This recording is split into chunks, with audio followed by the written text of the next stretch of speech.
खतरनाक स्थिति वो होती है कि आपके आसपास आपका शत्रु हो और आप उससे गाफिल हो, आपको पता ना हो कि उसके दिल में क्या चल रहा है, अब उसकी मंशा आगे क्या है। लेकिन जब एक बार यह स्पष्ट हो जाए शत्रु कौन है, जब एक बार स्पष्ट हो जाए कि वो हमेशा आपके प्रति घात लगाकर बैठा हुआ है और आप सतर्क हो, यह सबसे सुविधाजनक स्थिति होती है। हालांकि इससे बचते हैं लोग, शत्रु बोध से बचते हैं लोग, इस बात से बचते हैं कि उसके घात और उसके मूव्स को पहले से पहचाना जाए। भारत इस समय वो कर रहा है जो भारत के लिए सबसे ठीक स्थिति है, शत्रु बोध होना और हमेशा सतर्क होना, और इसीलिए यह प्रतिशोध जारी है। पहली खबर देखिए, ऑपरेशन सिंदूर के बाद एनएसए डोवाल का रूस दौरा। मॉस्को में 27 से 29 मई तक दुनिया के एनएसईज की मीटिंग होने वाली है। डोवाल के मॉस्को के दौरे से पहले रूसी मीडिया का दावा, डोवाल S-400 की बाकी यूनिट्स की डिलीवरी पर भी बातचीत करेंगे। भारत रूस के ज्वाइंट वेंचर से बनी ब्रह्मोस मिसाइल को लेकर भी चर्चा होगी।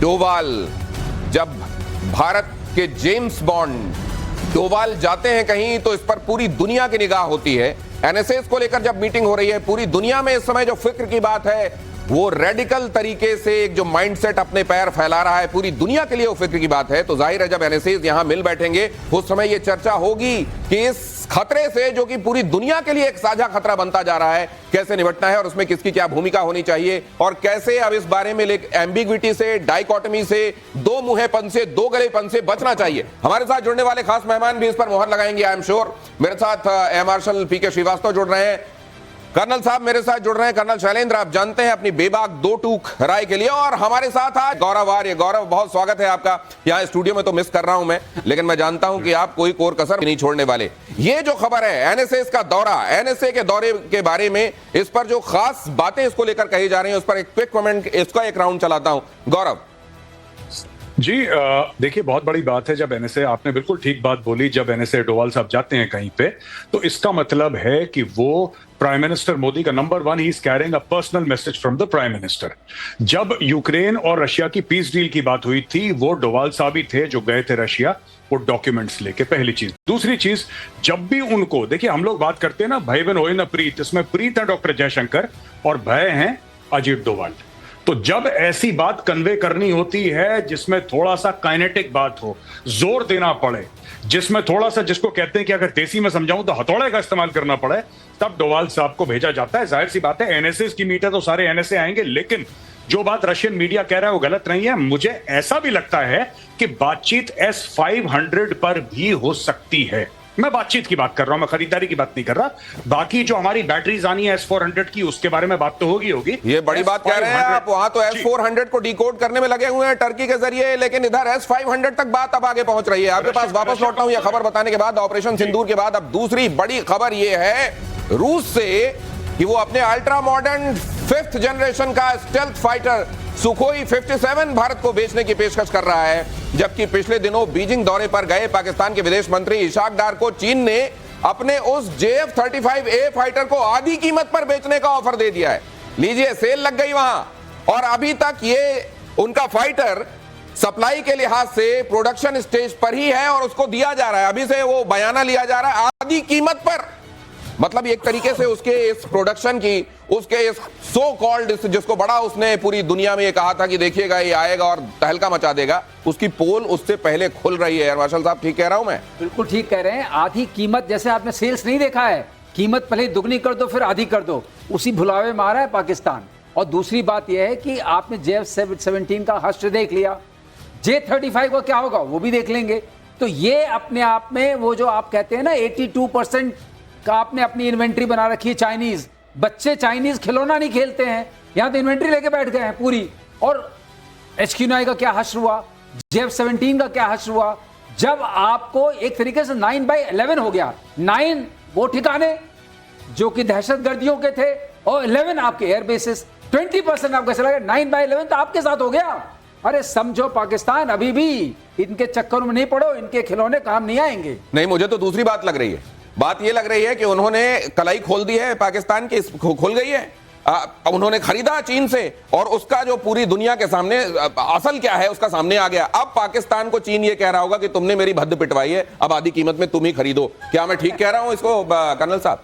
जय हिंद, नमस्कार। देखिए, जब आप बात कर रहे हैं 50%, मुझे जो जनरल नॉलेज में और जो लेमैन लैंग्वेज में पता है, एक के साथ एक फ्री, कुछ ऐसी बात चल रही है। जी। बड़े सीधे शब्दों में, क्योंकि 50% क्या है क्या नहीं मुझे नहीं पता, बट जब एक के साथ एक फ्री ऐसी स्कीम आती है तो आप ही बताइए कि क्या वो एक और उसके साथ वाला फ्री उसी क्वालिटी का हो सकता है जो कि आप अदरवाइज बेच रहे हैं। ये एप्पल मोबाइल आपको क्यों नहीं मिल रहे फ्री में, आपको बाकी आइटम फ्री में क्यों नहीं मिल रहे, एक के साथ एक फ्री वाला। ज्यादा बड़ी बात, किसी भी इक्विपमेंट को मैं कभी भी दुश्मन के पास जो होता है कम नहीं आंकूंगा, लेकिन मेरी हमेशा से ये रही है, आप मशीन तो उसको ऐसी पकड़ा देंगे जैसे बंदर के हाथ में आईना, बट अपने आप में वो बंदर उसको ऑपरेट कैसे करेगा, ट्रेन कैसे करेगा, it is always the man behind the machine. ऐसा नहीं है कि ये सारे के सारे जो सिस्टम्स हैं वो सिर्फ कंडम है। चाइना हमारे लिए वो भी एक बड़ा थ्रेट है, इस लिहाज से उनकी तैयारी क्या है मैं ये भी जानना चाहता हूं। गौरव, ये सेल क्यों लग रही है? देखिए साहब, सेल इसलिए लग रही है, सेल का सिर्फ एक और एक कारण है कि भारत को कंटेन करना है। पाकिस्तान को ऐसा लगता है कि जब भारत के साथ लड़ाई होगी तो चीन आएगा बीच में, पाकिस्तान को बचाएगा। चाइना क्यों आएगा बीच में? चाइना क्या 71 में आया बीच में, या चाइना 99 कारगिल में आया बीच में, या अभी ऑपरेशन सिंदूर में आया? चाइना चाहता है कि पाकिस्तान और भारत की लड़ाई हो। चाइना चाहता है कि भारत उधर बिजी हो जाए, भारत का इकोनॉमिक डाउनफॉल हो, भारत कमजोर हो जाए। This is what China wants. अब पाकिस्तान उसका एक नालायक पार्टनर है। चाइना के वांट से सिर्फ नहीं होता ना कि चाइना वांट्स, तो चाइना उसको बोलता रहता है कि आप पहलगाम करो, आप ये करो, वो करो, भारत रिएक्ट करेगा।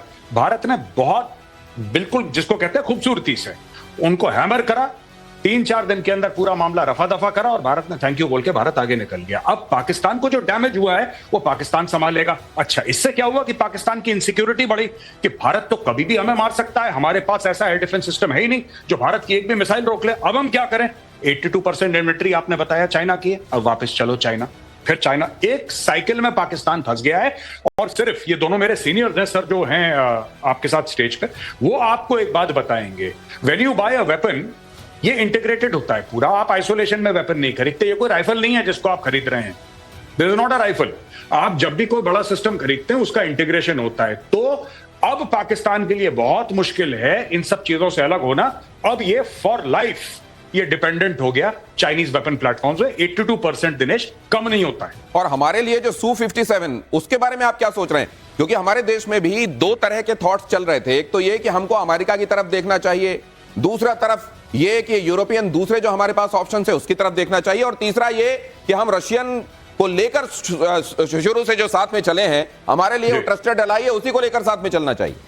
देखिए दिनेश, इसमें सिंपल सी ये बात है कि आपका जो एमका का प्रोजेक्ट है उसको लगेंगे 15-20 साल, ठीक है। 4-5 साल तो कह रहा है प्रोटोटाइप, 4-5 साल तो कह रहा है प्रोटोटाइप। फिर प्रोटोटाइप के बाद आप दिखाएंगे, फिर इंडियन एयरफोर्स उसको टेस्ट करेगा, एयरफोर्स अपनी 4 बातें बताएगा उस पर। जब तक फ्लीट पूरी पहली स्क्वाड्रन तैयार होगी, अभी उसका इंजन का नहीं पता कौन सा लगाएंगे। बातचीत चल रही है, इसका होगा, उसका होगा, साफरान का होगा, F404 होगा, F414 होगा, XYZ जो भी। एक तो ये चीज है। F-35 तो एक गाजर है जो आपके सामने लटकाया है अमेरिका ने। अगर आपको ये गलतफहमी है, आपसे मेरी मुराद किसी को भी ये गलतफहमी है कि आपको हाथ में पकड़ा देगा, ट्रांसफर ऑफ टेक्नोलॉजी कर देगा, तो ये मुझे नामुमकिन सी स्टोरी लग रही है। F-22 का प्रोडक्शन बंद हो गया है। अब हम आते हैं F-57E के बारे में जो आप बात कर रहे हैं। Russia has offered complete transfer of technology. अब सोर्स कोड उसमें है कि नहीं है मुझे नहीं पता, लेकिन जहां तक मैंने पता लगाया है, मेरे जो भी थोड़े बहुत सूत्र हैं, रशिया कहता है को प्रोडक्शन करेंगे, 100% ट्रांसफर ऑफ टेक्नोलॉजी करेंगे। तो मुझे ऐसा लगता है क्योंकि ये खतरा मंडरा रहा है हमारे ऊपर, चाहे वहां पे पाकिस्तान हो जिसको बात कर रहा है कि साहब हम उसको 40 जेट दे देंगे 5th जनरेशन J-35 की सूरत में, चाहे चाइना का J-20 है, J-35 है, तिब्बत में उसने डिप्लॉय कर दिया। मुझे ऐसा लगता है कि आत्मनिर्भर भारत को चलते रहना चाहिए, लेकिन इसके अलावा बहुत जल्दी हमें 5th जनरेशन के ऊपर कुछ ना कुछ फैसला करना पड़ेगा। अब it is not like business as usual. और आपने जो इंटीग्रेशन की बात की थी, वो तो कल आप लोगों ने स्पष्ट कर ही दिया था कि आपको ये एक तरीके से उड़न खटोला खरीदना है तो खरीद लो, अगर आपके पास मिसाइल वो नहीं है, वो एक्सपोज हो गई जो आप इसमें लगाने वाले थे, तो करोगे क्या इसको लेकर? ऑपरेशन सिंदूर पर बोले गृहमंत्री अमित शाह, हमारे जवानों ने 100 किलोमीटर अंदर घुसकर दिखाया पराक्रम, हमने आतंकवादियों के अड्डे तबाह किए। अमित शाह ने कहा पाकिस्तान आतंकवाद का प्रायोजक है, इस बात को देश के गृहमंत्री ने एक बार फिर से दोहराया।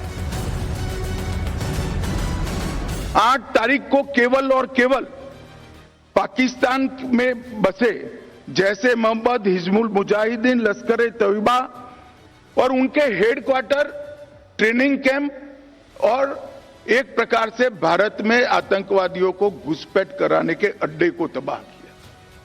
हम मानते थे कि इतना इनफ है और हमने तो हमला आतंकवादियों पर किया था, मगर पाकिस्तान ने साबित कर दिया कि जो आतंकवाद यहां पर है वो पाक स्पॉन्सर है। पीएमएलएन की नेता मरियम नवाज ने एक सच्चाई उगली। भारत ने 6 से 9 मई के बीच, माफ कीजिएगा, 6 से 9 मई के बीच में ताबड़तोड़ हमले किए। भारत के हमलों से पाकिस्तान को बड़ा नुकसान पहुंचा। मरियम नवाज ने यह बात स्वीकारी। ये जो भारत के गृह मंत्री कह रहे हैं वही उस तरफ से कबूला जा रहा है। यही तो बात है। ये हमारे यहाँ शायद कुछ लोग विश्वास नहीं करते हैं, लेकिन दिनेश ये पक्की बात है कि वहां हमने हमला ही नहीं किया, वहां डिस्ट्रक्शन किया। जो उनकी 11 एयरफील्ड्स थी उसमें जो टोटल नुकसान हुआ है और सब मिलके आ रहा है वो $4 बिलियन के आसपास आ रहा है, यूएस डॉलर्स के आसपास। और मिली भीख में कितना है? 2.6 और समथिंग। आप इमेजिन करिए, जितना मिला नहीं उससे ज्यादा नुकसान हो चुका है। वापस कैसे आएगा? और ये जो कह रहे हैं, आप देखिए, ये इनकी जो बात है कि हमने कर दिया और हमने दिखा दिया, बचा लिया, फील्ड मार्शल बन गए या फेल्ड मार्शल बन गए, ये सारी चीजें आउट ऑफ कॉन्टेक्स्ट हैं। और आपने जो फिफ्थ जनरेशन की बात की थी उसमें एक चीज मैं जोड़ना चाहूंगा। 4 चीजें होती हैं जिसको देखा जाता है फिफ्थ जनरेशन एयरक्राफ्ट में। पहली चीज इंजन पावर। इंजन पावर में F-35 जो इनका J-35 है उससे Su-57 जो है कम से कम 1.5 गुना ज्यादा पावरफुल है। दूसरी बात देखी जाती है स्टेल्थ फीचर्स, चाहे आयर सिग्नेचर हो और चाहे रेडार सिग्नेचर हो कि कितना छिप के वार कर सकता है, छिप के वार कर सकता है। और तीसरी चीज देखी जाती है एवियोनिक्स जो उसके अंदर लगी हुई है वो कैसी है। वो एवियोनिक्स ऐसी होनी चाहिए जो EM प्रूफ हो, क्योंकि आपका जो नेक्स्ट जनरेशन की जो लड़ाई होगी उसमें इलेक्ट्रोमैग्नेटिक वेव्स का बहुत वो होगा, EM पल्सेस आएंगे, वो प्रूफ होना चाहिए। और चौथी बात जो आती है वो ये आती है कि आप कितना कैरी कर सकते हैं मिसाइल्स वगैरह। मिसाइल जो F-35 में, जो J-35 में कैरी करने की बात कर रहे हैं वो वही सेम PL-15 है। अगर वही PL-15 दिया उन्होंने पाकिस्तान को तो उसका हर्ष देख। थोड़ा सा विषयांतर ये हुआ कि ये जो आतंकवादियों को घुस के मारा गया, वहां पे ये पूछा जा रहा है पाकिस्तान में, वहां की संसद में सवाल उठाया जा रहा है कि इतना अंदर आके वो मार के चले गए, ये सवाल कौन उठाएगा? कर्नल साहब, अब जाके इनको होश आया। गुड मॉर्निंग हुई है। हमारे होम मिनिस्टर ने ना एक बहुत बड़ा तंज और टॉन्ट कसा है कि हमने 100 किलोमीटर जाके, ये तो पाकिस्तान बोल रहा है कि 100 से ज्यादा आप अंदर आए थे। आप सोचिए, ये वो वाली बात है। और ज्यादा बड़ी बात ये भी है कि जिस तरीके से वो बोल रहा है ना बिलावल कि रात को कौन आता है, आपके पास नाइट फ्लाइंग कैपेबिलिटी नहीं है तो मैं क्या करूं? पूरी दुनिया में है, आपके पास नहीं है। आपका पायलट ट्रेंड नहीं है, आपके ड्रोन के पायलट्स ट्रेंड नहीं है, आपके मिसाइल के जो लोग हैं वो ट्रेंड नहीं है, आप नहीं आ पाए। और मैं तो कह रहा हूं, चलिए कोई बात नहीं, अगर आपको यही मुबारक है तो ये आपको ट्रेलर दिखा दिया गया है। दिन हो या रात हो, हम आपको 24 घंटे आज के बाद इस खौफ में रखेंगे कि हम कब कहां कैसे आने वाले हैं। आधी रात को भी चैन से सोने नहीं देंगे और कोई जगह ऐसी पाकिस्तान में नहीं है जहां तुमको हम चैन से रहने देंगे। पीएम मोदी की चेतावनी से पाकिस्तान में खलबली मची हुई है। शाहबाज ने विश्व समुदाय से मदद की गुहार लगाई है। पाकिस्तान ने कहा, भारत के आक्रामक रुख पर दुनिया गंभीरता से ध्यान दे।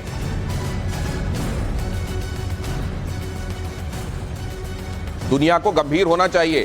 साथ में जब तक वर्ल्ड फ्रेटर्निटी, ये देखिए पीएम की मोदी की चेतावनी से पाकिस्तान में खलबली, विश्व समुदाय से किस बात की गुहार लगाओगे? ये कि हम आतंकियों को पनपाते हैं, हम आतंकियों को रखते हैं और हमको आतंकियों को पनपाने दिया जाए? गौरव आर्य, तो ये क्या लग रहा है आपको? स्टेटमेंट लग रहा है, जोक लग रहा है? नहीं साहब, ये इनको बड़ी गलतफहमियां हैं। अभी फिर DGISPR दहाड़ रहे हैं। अभी DGISPR वही बात कह रहे हैं जो हाफिज सईद ने कही है कि अगर तुमने पानी रोका तो फिर ये हो जाएगा। मैं एक बात कहना चाहता हूं दिनेश, सिंपल सी बात है, हमने रोक दिया पानी। अब तुम हमें सुनाते क्या हो? ये इको चेंबर क्या है तुम्हारा कि बार बार रोज वही डायलॉग रिपीट करते हो कि अगर पानी रोक दिया, अगर पानी रोक दिया। अब बोल तो दिया, रोक दिया। जब मन चाहे रोक देंगे, जब मन चाहे बाढ़ आ जाएगी, जब मन चाहे सूखा आ जाएगा। हमने जो कर दिया, जो हमें करना था। आपने क्या करा? आप ये बताओ कि आपने क्या करा और आप क्यों नहीं कर पा रहे हैं? आप करिए ना। ये सिर्फ बातें, इन्होंने लाउड स्पीकर पाल रखे हैं। एक लाउड स्पीकर का नाम हाफिज सईद है, एक लाउड स्पीकर का नाम मौलाना मसूद अजहर है, ठीक है, और छोटा भोंपू है, उसका नाम है सैयद सलाउद्दीन। अब ये इनके पीछे लगे रहते हैं कि तुम ये बोलो। अभी DGISPR का बयान आया है 2 घंटे पहले। कि हम ये कर देंगे, हम वो कर देंगे, पानी रोका। अब इनसे देयर इज नो पॉइंट ना। जो कौम जश्न मना सकती है मार खाने के बाद, आप उससे क्या लॉजिक की उम्मीद रख रहे हैं, बताइए। और अब तो वो ये भी कह रहे हैं कि बलूचिस्तान में जो चल रहा है उसमें भारत का हाथ है और हम दुनिया को इसके सबूत देंगे। इस पर भी मैं आपकी टिप्पणी लूंगा, लेकिन पाकिस्तान ऑक्यूपाइड कश्मीर पर भारत के अल्टीमेटम से घबराया पाकिस्तान। ये खबर फ्लैश कीजिए जरा। पाकिस्तानी पीएम शहबाज का पीओके दौरा और राहत के नाम पर आतंकियों को बांटे लाखों रुपए। तो जो भीख मिली है अभी अभी, वो चलिए अब उनका उपयोग होना भी शुरू हो गया। कहते हैं कि इस बार बड़ी शर्तों के साथ भीख मिली थी। उन शर्तों को भी धता बताना मतलब पाकिस्तान को आता है। पाकिस्तान को ये बहुत अच्छे से आता है। उधर से चेक मिला, इधर चेक बांटा। और वो जो बात कह रहे हैं कि हम ये कर देंगे, वो कर देंगे, अरे बंद हो गया पानी, अब जो करना है करिए। अब तो बारी आपकी है, बॉल आपके कोर्ट में है, तो अब धमकी देने की क्या जरूरत है, कर देंगे, कर दिया। और जहां तक सवाल है ये चेक बांटने वाला, जो आपने बहुत अच्छा सवाल उठाया है, क्योंकि वहां पर ऑलरेडी बगावत हो रही थी। उसको रोकने के लिए जो वहां के छुटभैया नेता लोग हैं, जिन आतंकवादी हैं, उनको चेक दिया है कि इनको संभालो। नहीं, मेरे को एक फिल्म का सीन याद आ रहा है जिसमें भिखारियों को, अनुपम खेर थे उसमें, वो पैसे देके जाते हैं और जब तक भिखारी वो पैसे लेके देखते हैं, दूसरी तरफ नोट छपी हुई नहीं थी। मुझे लगता है ये पीओके में जो बांट के आए हैं, जब तक उनको रियलाइज होगा अरे ये तो नकली कुछ दे गए हमको, ये कर्नल साहब। लेकिन इससे पीओके में जो बगावत चल रही है वो क्या काबू कर लेंगे? वो आपने बोला हुआ है ना, थोड़ा दुनिया सीरियसली सोचे। हाँ, वो मैं शहबाज शरीफ के बारे में सोच रहा हूँ हाँ, कि क्या करा जाए क्या ना करा जाए। लेकिन वैसे आपको बड़े सीरियस नोट पे बता दूं, आपने तो जाली नोटों का तो खैर इनका कारोबार है, लेकिन शहबाज शरीफ को दिख गया है अब दिन कम बचे हुए हैं, थोड़े दिन वेंटिलेटर पर रह सकते हैं, क्योंकि फील्ड मार्शल आपने उसको बना दिया है, तो 4-6 दिन आप रह सकते हैं। बट अब जरूरत पड़ेगी पैसों की। ये जो आपने 14 करोड़ रुपए वो मसूद की फैमिली में बांटे हैं, उसका 30% आप ही को पास आएगा। जो बाकी आप बांटने की एक्टिंग कर रहे हैं, उसके ऊपर भी आप ही का पास पैसा आएगा। अब ये पैसा लंदन शिफ्ट होगा। ये जो पैसा लंदन शिफ्ट होगा, इस तरीके से ये जो साइफनिंग ऑफ होगी, जरा इसके बारे में गौरव सर आपका भी मैं ये नजरिया जानना चाहता हूं। पाक ऑक्यूपाइड कश्मीर को लेकर भारत ने 1 हफ्ते 1.5 हफ्ते के अंदर अंदर 2 बार कह दिया खाली करो उसको, और भारत के गृह मंत्री बता, अब वहां जाके ये पता नहीं क्या बांट के आए, मुझको तो कुछ हाथ में इनके दिखाई नहीं दे रहा था, लेकिन कहते हैं कुछ बांट दिया है इन्होंने। या बंटने का डर इनको लग रहा है? सर ये कुछ नहीं है। एक कहावत है कि जब भी पाकिस्तान को आईएमएफ का लोन मिलता है या सऊदी अरब से पैसा मिलता है, तो दुबई और लंदन के प्रॉपर्टी रेट्स बढ़ जाते हैं। ये एक पुरानी कहावत है। ये सब ये पैसा आ रहा है आईएमएफ का, इसमें थोड़ा बहुत टेररिज्म में जाएगा, बाकी सब लोग ये फील्ड मार्शल, इनके फील्ड मार्शल और शरीफ ब्रदर्स और जरदारी वरदारी सब बांट के इनको, आपको क्या लगता है कि इनके पास ऐसा कौन सा बिजनेस है? नवाज शरीफ के पास तो है थोड़ा बहुत, बाकी लोगों के पास ऐसा क्या बिजनेस है कि इनकी हवेलियां हैं लंदन में? ये सारा का सारा चोरी वाला माल है इनका, सारा का सारा चोरी का इनका प्रोग्राम है, और ये वहीं पे जाना चाहिए। या आपने बोला फर्जी नोट, आपको वो वाकया याद होगा जब तुर्की ने इनकी मदद करी थी, जब तुर्की में परेशानी हुई तो उन्होंने वही तुर्की वाला सामान विद लव फ्रॉम पाकिस्तान का ठप्पा लगा के वापस तुर्की को भेज दिया। ये तो एक्चुअली आप ये तो रिजेक्ट कर दिया। तुर्की ने उसे रिजेक्ट कर दिया कि ये सब स्टैंडर्ड मटेरियल है। ये तो वैसा हो गया वो दिवाली में खास तरह की मिठाई जो कोई नहीं खाता, ये डब्बा इधर से उधर घूमता रहता है, तो ये मतलब ये सोन पापड़ी वाला। लेकिन ये मुनीर को फील्ड मार्शल बनाने पर भड़के इमरान खान। ये खबर देखिए जरा। जेल में बंद इमरान ने कहा मुनीर को बादशाह बना देना था, के पास नो फ्लाई जोन घोषित किया गया है। ब्रह्मोस मिसाइल का फिर से परीक्षण होगा क्या? 23 से 24 मई के बीच में मिसाइल का परीक्षण संभव है। अंडमान निकोबार के पास नो टाइम जारी हो गया है। कर्नल साहब मायने क्या है इसके? वो जो बदमाश चौधरी बोल रहा था ना, शरीफ चौधरी नहीं, वो बदमाश चौधरी एक्चुअली अपनी कंट्री में उसको... नहीं, ये वो मेरे को याद आता है कि किसी को इज्जत नहीं मिलती थी। हाँ। उसने अपना नाम ही नमस्ते रख लिया। हाँ, तो बस ये वो जब ए भैया नमस्ते, हाँ नमस्ते नमस्ते, वैसे ही शरीफ लिख लो अपने नाम के आगे। हाँ, बिल्कुल बिल्कुल। देखिए आपने वो वाली क्लिप को जरा एक बार फिर से इवैल्यूएट करिएगा। उसकी सांस उखड़ रही थी ये बोलने में कि सांस नहीं ले पाएगा। हाँ। क्योंकि वो एक ही सांस में बोलना चाह रहा था और उससे हो नहीं पा रहा था। ये प्रॉब्लम, तो दमे का आदमी सांस की बात कर रहा है। हाँ, ये एक्चुअली हो यही रहा है कि जिस बीमारी से वो गुजर रहे हैं उन्हें मालूम है, इसमें कोई डाउट नहीं है। बट ज्यादा बड़ी बात यह है कि ये लैंग्वेज केवल वही नहीं बोल रहे हैं, ये लैंग्वेज उनको एज अ स्क्रिप्ट दी जा रही है।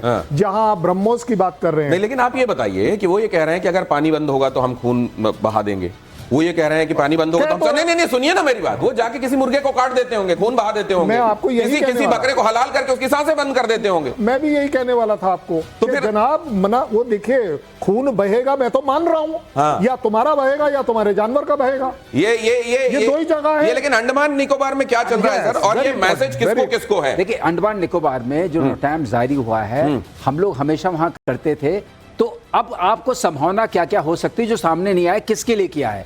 अग्नि 5 का भी परीक्षण हो सकता है जिसमें मर्व लगी है। हाँ हाँ हाँ, multiple independently targetable re entry vehicle. इसको आसान शब्दों में ये बता दूं कि एक बम होता है और उससे कई बम निकलते हैं और अलग अलग जगह टारगेट अलग अलग करके सिटीज में चले जाएंगे, Right. 1 से 6 5 निकलेंगे, 5 अलग अलग सिटीज में दूर दूर तक हमला करेंगे। ठीक है, उसका परीक्षण हो सकता है। ये देखते जिसकी हैं, आप मार है स्क्रीन पे देख रहे हैं 5,000 जी। से 8,000 तक। दूसरा ये हो सकता है कि ब्रह्मोस का हो सकता है, फिर और भी है तरकश में तीर। तो बहुत सारे ऐसे हैं जिनका हो सकता है, संभावना है। ब्रह्मोस जो हम नेक्स्ट जनरेशन की बात कर रहे हैं उसका भी हो सकता है, नेवल वर्जन का हो सकता है, एयर वर्जन का हो सकता है। इनको सोचने दीजिए सर, ये मुझे तो सोचते लगता है सर रहेंगे तो कंफ्यूज रहेंगे। ये सोचने सर, के ये लिए सांसें अटक जाएंगी। ये सांसें जो अटकाई जा रही हैं, ये हाँ। चाइना की भी अटकाई जा रही हैं। ये वहां से गुजरने वाला सामान, और वो जगह ऐसी है जहां जैसे ही भारत कुछ करता है तो चाइना का दिल बड़ी तेजी से धड़कता है। गौरव आर्य बताएंगे आपको ऐसा क्यों है? नहीं साहब, ये जो है ना, मैं हमारी जो कुछ मिसाइल्स हैं, चाइना इस पे देखिए, चाइना ये भी चाहता है कि पाकिस्तान भारत की झड़प हो तो उनको पता लग जाए कैसे कि पाकिस्तान पे कितना डैमेज हुआ है। क्योंकि पाकिस्तान में जान की तो वैल्यू है नहीं, कहीं इन्हीं को ठोको, हमें कुछ तो पता। अच्छा, they do on a serious note, दुश्मन भी ऑब्जर्व करता है कि आपके प्लेटफॉर्म्स जब एक्चुअल वॉर में चलते हैं, अभी अचानक आपको क्या लगता है कि ब्रह्मोस का इतने ऑर्डर क्यों आने लगे लोगों के कि हमें ब्रह्मोस चाहिए? अचानक आकाश के बारे में इतना लोग हलचल क्यों मचा रहे हैं कि आकाश सिस्टम के बारे में जरा बताइए, हम खरीदने के लिए इच्छुक। So this is very real. लोग देखते हैं, लोग ऑब्जर्व करते हैं, फिर वैसे खरीदते हैं। जहां तक आपने चाइना का सवाल, देखिए चाइना का पूरे अगर एशिया में एक देश है जो चाइना को रोकने की क्षमता रखता है, वो है भारत। ना इसमें जापान पड़ रहा है बीच में, ना इसमें फिलीपींस पड़ेगा, ना और कोई देश पड़ सकता है। अगर कोई देश पड़ सकता है बीच में, वो भारत है। और डेफिनेट सी बात है कि अगर भारत कुछ भी करेगा, चाइना उस पर बहुत सख्त नजर रखता है, क्योंकि चाइना को डायरेक्टली इंपैक्ट करता है। और ये बात, एक छोटा सा उसका टेस्ट, छोटा सा ट्रेलर चाइना गलवान में देख चुका है। चाहे पहले चाइना ने झूठ बोल दिया, फिर धीरे धीरे उसने बोला हमारे इतने मर गए, इतने मर गए, इतने मर गए। चाइना ने एंड में माना। लेकिन दिनेश, बात तो यही है कि इवन चाइना रिकॉग्नाइजेस, अगर कोई खतरा है उसके लिए तो भारत है।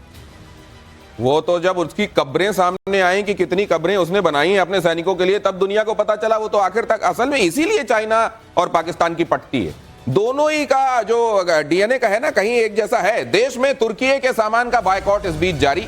सेब मार्बल के कारोबारियों ने बहिष्कार किया। पाकिस्तान को समर्थन देने की भारी कीमत चुका रहा है तुर्की को यह समझ में आ रहा है, न सिर्फ वहां जाने वाले लोगों की तादाद कम हो गई जो भारत से जाते थे, असल में अजरबैजान हो या टर्की, इन दोनों जगहों पर भारत के सैलानी एक बड़ा कंट्रीब्यूशन देते थे वहां जाकर। और आप जानते हैं, सैलानी जब कहीं जाता है तो केवल टिकट भर तो बुक होती नहीं है, उस जगह की इकोनॉमी को फिलिप देने में एक बड़ा काम करता है वो। और यहां पर देखिए, अब ये व्यापार, ये और गुस्सा देखिए लोगों का। चप्पलों से अगर किसी जगह के दस्तावेज को पैर से कुचल कर ये बताया जा रहा है, ये गुस्सा समझिए, देश का उबाल समझिए। प्रधानमंत्री जब ये कह रहे हैं कि सिंदूर अब पिघल कर गर्म लहू के तौर पर इस समय हमारे शरीरों में दौड़ रहा है, तो वाकई इस देश के हर एक नागरिक के अंदर वही भाव है। सर, ये टर्की को समझ में आ रही होंगी चीजें कि गलती कहां हुई? एर्दोगान को समझ में बहुत पहले से सब कुछ। लेकिन डॉक्टर जयशंकर जब ये कह रहे हैं कि टर्की समझाए पाकिस्तान को कि आतंकवाद को पनाह देना बंद करे, और उधर जब ये मिल बैठ रहे हैं अफगानी, वहां गए रिप्रेजेंटेटिव पाकिस्तान और चाइना, तो वहां कह रहे हैं हम अपनी धरती से आतंकवाद को प्रश्रय नहीं देंगे। कैसा चुटकुला है ये? चुटकुला ही है। देखिए, ग्लोबल टेरर के अगेंस्ट बड़ा ग्लोबल इनिशिएटिव है, लेकिन जब असली बात होती है तो आप देखते हैं कोई सामने नहीं आता है। तो ये जो सारी चीजें हैं, जो स्ट्रेटेजिक गठजोड़ मान लीजिए, या अपनी नेशनल इंटरेस्ट के उसमें, या अपना सामान बेचने के लिए, पाकिस्तान जो है एक तरीके से लेबोरेटरी बन गया है चाइना के सामान को टेस्ट करने के लिए। अब उसको उकसाना है भारत को, क्योंकि भारत के पास जो सामान बन रहा है, अगर वो उसको मार देता है तो भी वो सीखता है, नहीं मारता है तब भी सीखता है। तो इसलिए अब इसमें पाकिस्तान को भी समझ आनी चाहिए, जो इनके DGI के लोग घूम रहे हैं, कि अरे हम तो पिट रहे हैं और हमें पीट रहा है चाइना, इंडिया से ज्यादा चाइना उसको पीट रहा है। तो ये बायकॉट टर्की आगे कहां तक जा रहा है और इसका हश्र क्या देख रहे हैं आप कर्नल साहब? आप बड़े सीधे फैक्ट्स एंड फिगर्स पर आ जाइए। मैं आपको बड़ा एक छोटा सा एग्जांपल देता हूं। मेरा बेटा आर्किटेक्ट है और वो डेस्टिनेशन मैरिजेस के जो पंडाल्स हैं उनको वो तुर्की में डिजाइन करता है बाय द वे। तो अभी वो आया हुआ था, हाँ। तो उसका पॉइंट बैंक था 770 करोड़ रुपए का बिजनेस सिर्फ इस बात का है, और उसका कहना है कि हमने सारे के सारे ऑर्डर कैंसिल कर अब दिए। आप इंडिगो सोचिए। ने अपनी सारी फ्लाइट्स कैंसिल कर दी हैं। आप बढ़िया बात देखिए कि ये सिर्फ छोटी छोटी चीजें दिख रही हैं, Right. लेकिन 700, 800, 1000, 1200 करोड़, Cumulative impact तो होगा। ये लॉन्ग टर्म इंपैक्ट देखिए लॉन्ग बढ़ता टर्म और जाएगा। क्यूमुलेटिव इंपैक्ट इसका बड़ा Cumulative। खतरनाक होने वाला है। और जासूसी के आरोप में गिरफ्तार तुफैल से जुड़ी बड़ी खबर देख लीजिए जरा। मोहम्मद तुफैल के व्हाट्सएप ग्रुप से जुड़े नंबर रेडार पर हैं। पूर्वांचल के 800 से ज्यादा नंबर सर्विलांस पर डाले गए हैं। पाकिस्तान के फैसलाबाद की नफीसा के साथ कांटेक्ट में था तुफैल। जासूसी के आरोप में वाराणसी से तुफैल धरा गया है। तुफैल पर पाकिस्तान को खुफिया जानकारियां भेजने का आरोप है। अगली खबर भी बगैर वक्त गंवाए देख लीजिए जरा, ये फ्लैश कीजिए। नेक्स्ट, ज्योति मल्होत्रा की पुलिस रिमांड 26 मई तक बढ़ाई गई 4 दिन और। ज्योति से एजेंसियां करेंगी पूछताछ। ज्योति करने की कोशिश करी है लाइन ऑफ कंट्रोल पे, अदरवाइज हमने विफल कर दिया वो अलग बात है। यही चीज अपने गांव पे मारते हैं ये लोग, पाकिस्तानी फौज। तो it comes as no surprise to me, they do not value human life. आप लड़ रहे हैं असुर शक्तियों से भाई साहब, आप असुर शक्तियों से लड़ रहे हैं, बिल्कुल समझ लीजिए। ये लड़ाई देवताओं और असुरों के बीच में है। आसुरी शक्तियों के साथ ये लड़ाई है और इसको उसी अंदाज में देखना पड़ेगा। और ये बहुत और पानी जो है वो एक बड़ा इंसानियत का मामला है।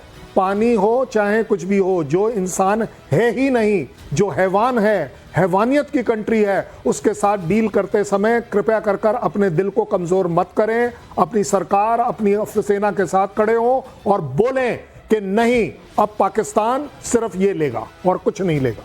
लेकिन जब दूसरे देश ऐसा करते हैं तो उनमें से कई जगहों पर जिंगोइज्म का हवाला दे दिया जाता है। और अमेरिका जैसे देश जब उनके ऊपर खतरा आता है तो एक नियम लेके आते हैं पैट्रियोटिज्म के लिए। तो ये भी तो बंद करना पड़ेगा। ऐसा है कि वो तो छोड़ दीजिए, जब उनके यहाँ हुआ तो उन्होंने इराक खत्म सब कुछ दिया, कर लेंगे। अफगानिस्तान खत्म कर दिया, कंट्रीज खत्म कर दी 9/11 में। एक आदमी को ढूंढने के लिए उन्होंने कितने पैसे बहाए, 9 साल के बाद उसको जाके पकड़ पाए, वो भी पाकिस्तान में मिला। तो ये बात है कि मेरे लिए कुछ और, आपके लिए कुछ और। भाषण आपके लिए, बाकी सब मेरे लिए। तो इन भाषणों से कुछ नहीं होगा। आपको शत्रुबोध के साथ, शत्रु के साथ प्रतिशोध लेना ही पड़ेगा, उसके लिए कोई चारा नहीं है। शत्रुबोध के साथ शत्रु का प्रतिशोध, शत्रु के साथ प्रतिशोध जारी रखना पड़ेगा। प्रतिशोध जारी रहेगा, इस वादे के साथ आज के इस अंक में आपसे मैं इजाजत लेता हूं। बहुत धन्यवाद आप सबका मेरे साथ जुड़ने के लिए। फिलहाल इतना ही।